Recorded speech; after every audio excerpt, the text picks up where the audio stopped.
Here we are, episode 15 of our Get Into RC video series.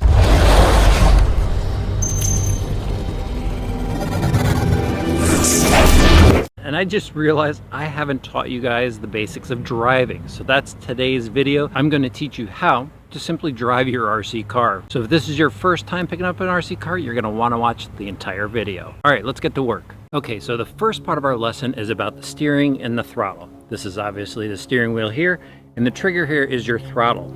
You pull the throttle towards the handle for forward, and you push it away from the handle for backward.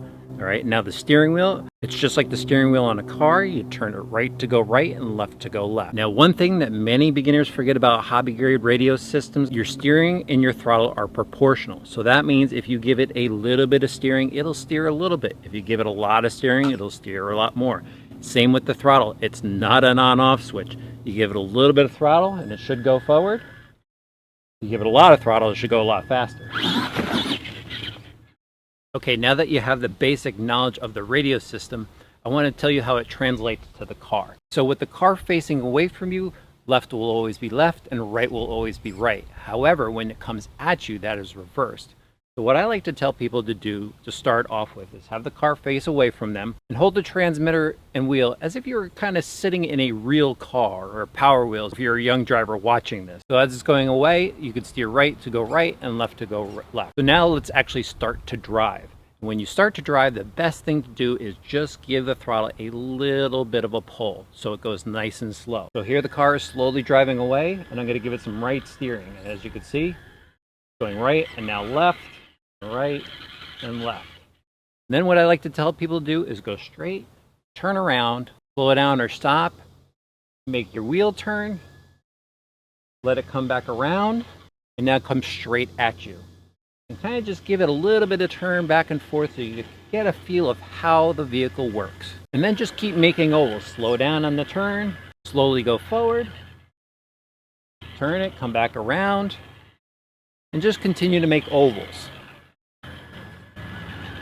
Once you feel comfortable making ovals, maybe you can increase the speed on the straightaways just a little bit. Just remember to slow down for the turn. So once you mastered ovals, both in left and right direction, now you can move on to figure eight. Figure eights are just diagonally across.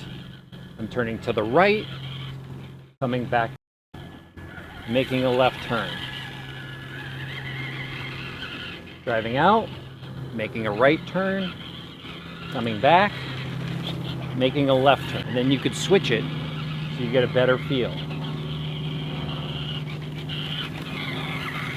Just keep practicing at a nice slow pace and you get a hang of how the steering works. Now when you've mastered your ovals and your figure eights, now you could start to pick up more and more speed. Just gradually increase the speed with the throttle and get a feel for how your car drives at different speeds. Just remember, if you're making tight corners, you're going to have to back off on the throttle, otherwise you chance flipping your vehicle over. If you're making nice wide turns, you could keep on the throttle a bit more. Just remember, taking these steps gradually will allow you to learn how to drive quicker, and it'll probably be easier on your car with less crashes. So with these driving basics, I'm sure you'll be able to drive your car around with ease. Just remember, when you're learning to drive, find a nice wide open area away from people and other possible obstructions so nobody gets hurt or nothing gets damaged, including your RC car. So now it's time for a little bit of fun, and I'm going to give you a basic jumping lesson. So as you can see here, I have two bicycle ramps set up. You could use a piece of plywood with a 2x4 under it or a small mound of dirt, whatever you have available to you. Okay, for jumping lessons, it's just like the driving lessons. What I like to tell people to start with is standing behind the vehicle so they could square up to the jump and successfully launch off of the jump. Now, one of the keys to jumping is speed. Now, a lot of people, what they want to do is just give the car full throttle,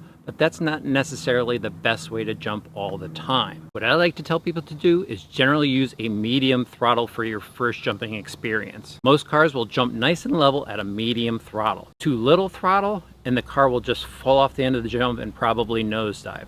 Too much throttle, you may veer off, it may flip backwards, you may not know. So it's best just to wait until you're comfortable with a vehicle before jumping at full speed. So watch, I'm going to take this jump at medium throttle right now.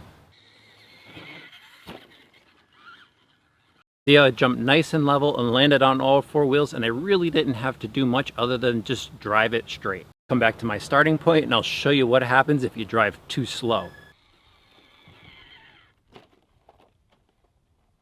just falls off the jump. Always try to maintain that medium speed when you're getting used to jumping. There are going to be times where you're going to want to let off the throttle or increase the throttle or sometimes hit the brake.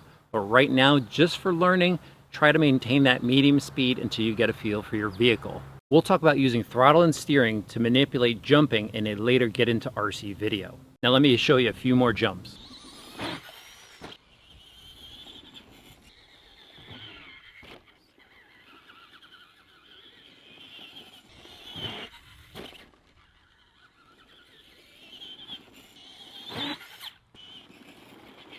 So those tips should lead to a great first-time driving experience. Hope you found this video useful. We're going to have a lot more driving tips and techniques coming up in our Get Into RC video series.